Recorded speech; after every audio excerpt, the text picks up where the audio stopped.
안녕하세요, 뉴스반장입니다. 이젠 정말 헛웃음만 나옵니다. 이쯤 되면 정신줄을 아예 놔버린 거죠. 18일 윤석열 검찰이 이낙연 국무총리실을 압수수색했는데요. 이들의 끝없는 권력남용과 문재인 정권에 대한 표적 수사를 대체 언제까지 관전해야 하는 겁니까? 이제는 저조차 답답해지기 시작했습니다. 곧 있으면 대통령실도 압수수색할 기세인데요. 한마디로 배는 게 없는 겁니다. 뭘 잡자고 저리 들쑤시고 다니는 건지, 정작 하라는 수사는 왜 안 하는 건지, 저러고 다니는 진짜 이유가 뭔지, 물론 저희는 다 알고 있지만 너무나도 노골적으로 드러내 보이고 있는 건데요. 이제는 답이 딱 나왔습니다. 검찰 해체가 답입니다. 더 이상 조조직은 구제불능, 재활용도 불가능한 기득권 세력을 비호하며 생명줄을 연장하고 있는 썩은 적폐 집단일 뿐입니다. 너무나도 의도가 보이는 정치 검찰의 행각들, 검찰 개혁을 막고 내년 총선을 자유한국당의 압승으로 만들어보자는 이 노림수, 그게 이들의 목적인 겁니다. 청와대와 경찰의 하명수사 선거 개입 의혹을 수사하는 검찰이 18일 김기현 전 울산시장 첩보 생산 과정을 추적하기 위해 국무총리실을 압수수색했습니다. 서울중앙지검 공공수사 2부 김태은 부장검사는 이날 오전 9시부터 정부 서울청사 창성동 별관 4층에 있는 국무총리 민정실에 검사와 수사관 10명을 보내 문모 사무관의 업무 관련 기록과 PC 하드디스크 등을 확보했는데요.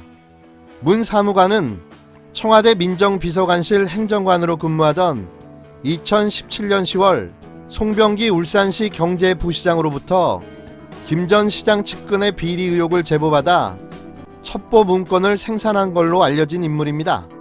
검찰은 송 부시장의 최초 제보 문건을 문 사무관이 가공한 정황을 포착하고 이날 압수한 증거물을 토대로 구체적인 경위를 파악할 방침인데요. 압수수색과 동시에 흘러나온 놀라운 기사, 마치 문재인 대통령이 선거에 개입했다는 의혹을 제기하는 한 매체의 기사는 이렇습니다. 문재인 대통령이 임종석 당시 비서실장을 통해 2017년 10월 송철호 시장에게 울산시장 출마를 요청했고 청와대가 이를 위해 당내 경쟁자를 정리했다는 보도 내용인데요. 제가 상상했던 일이 현실로 진행 중인 겁니다. 그러니까 윤석열의 검찰이 문재인 대통령을 선거 개입으로 몰고 가 탄핵까지 끌고 가겠다는 의도인 거죠. 가상의 시나리오로만 생각했던 일이 현실이 된 겁니다.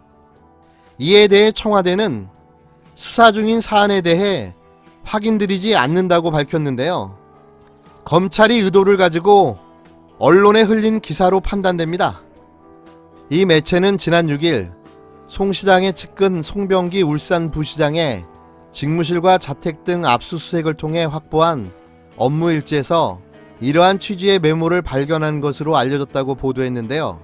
매체는 송 부시장의 2017년 10월 13일 업무 일지에서 대통령 비서실장 요청이라는 제목의 메모가 있었고 VIP가 직접 후보 출마 요청, 부담으로 실장이 요청이라고 적혀 있었다고 보도했습니다.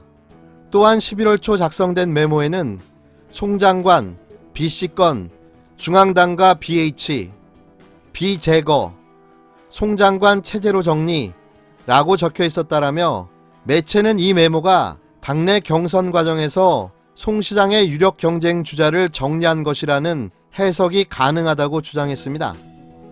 이거 뭐죠? 냄새가 납니다. 그것도 정치검찰에 아주 고약한 썩은 내가 진동하는데요. 이제는 갈 때까지 가보자는 것 같습니다. 위기에 몰린 쥐가 고양이를 물겠다고 나선 형국인데요. 이제는 결단을 내려야 할 때인 듯 싶습니다. 답답해 죽겠습니다. 고구마 5,000개를 먹은 것 같은 답답함인데요. 누가 좀 어떻게 해주십시오.